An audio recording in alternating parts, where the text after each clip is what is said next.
Buenas tardes para todas y todos. Mi nombre es Alejandra Gaviria Serna, tengo 35 años de edad, soy historiadora y hago parte del movimiento de Hijas e Hijos por la Identidad, la Justicia, contra el Olvido y el Silencio. Esto porque hago parte de los ya 8 millones de víctimas del conflicto interno en Colombia.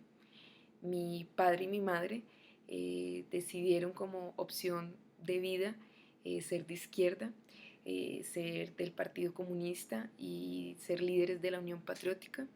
Y esto les conllevó en un país en guerra a que sin haber cometido ningún delito se convirtieran en enemigos.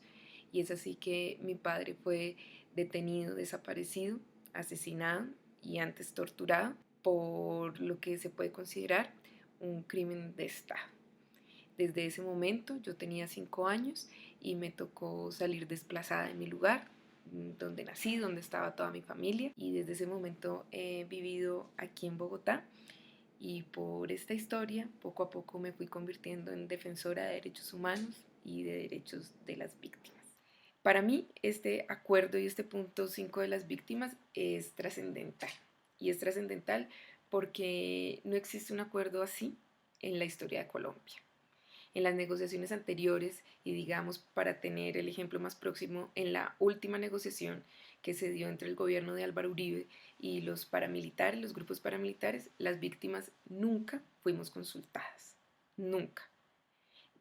A diferencia de ese proceso, este acuerdo al que se llega, es un acuerdo que tiene por detrás un proceso de estudio, de negociación y de participación de las víctimas de más de 5 años.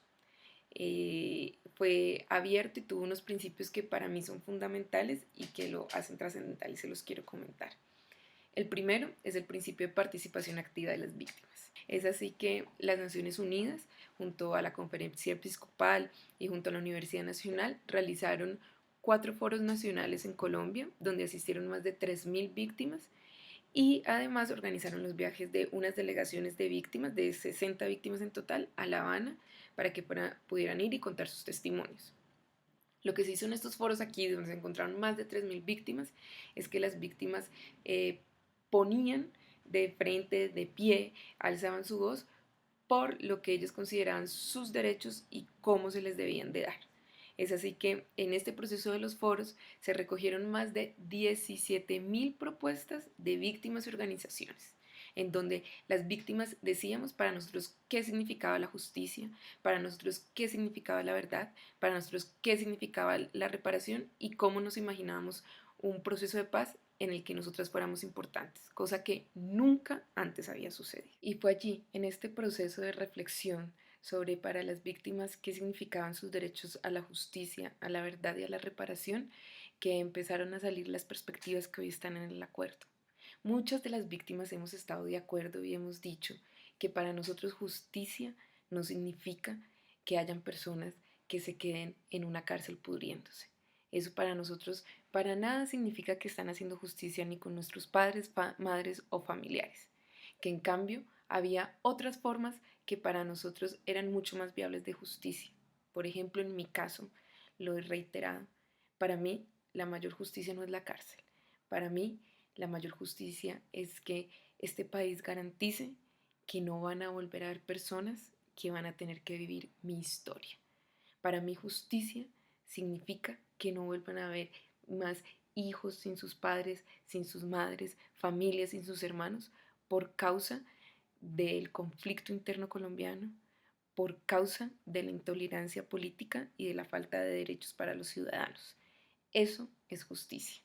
Entonces, en este proceso se empezó a ver cómo, digamos, la justicia se podía cumplir de otra forma. Por ejemplo, si un grupo armado había causado destrozos en una comunidad, para esa comunidad el real sentido de justicia es que ese grupo arreglara lo que había dañado, ya sea el acueducto, el estadio, la alcaldía, pero que lo arreglara, porque ¿qué gana esa comunidad con los responsables en la cárcel, pero sin su cancha de fútbol? Así, las víctimas volvemos a decir y a reiterar en esta ocasión que muchas llevamos 20, 30 años buscando la verdad y que el pilar de la justicia pero también el pilar de la reparación y el pilar de una no repetición y de transformación de esta sociedad se basaba en el tema de la verdad.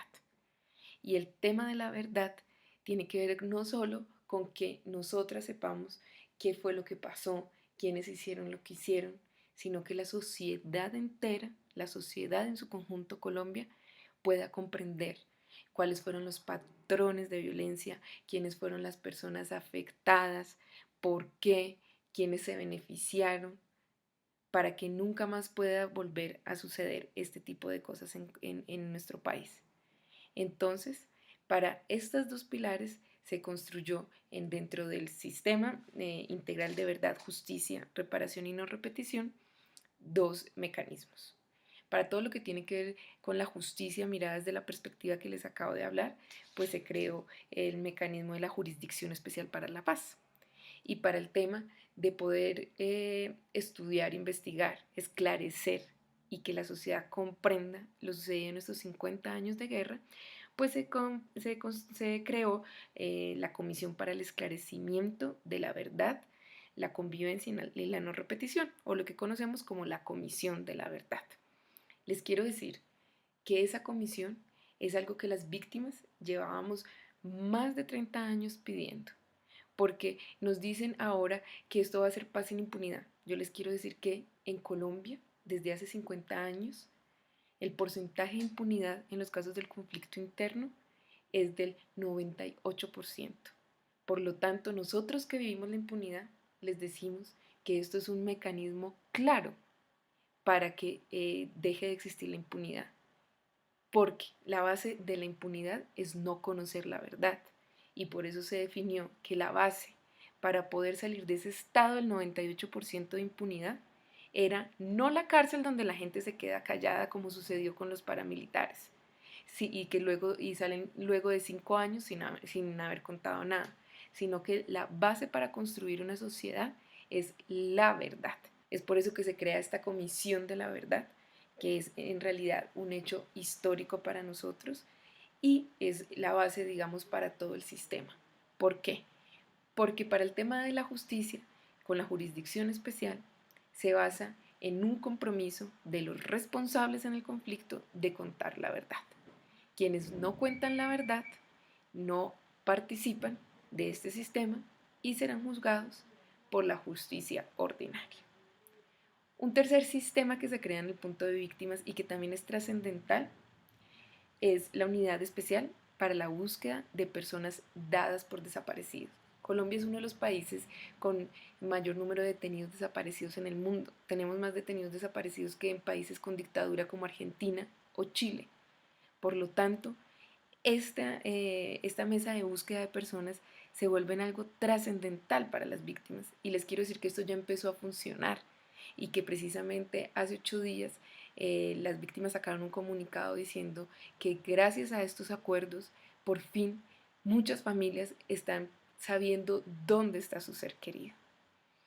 El otro mecanismo fundamental para este punto de víctimas tiene que ver con los protocolos para el desminado.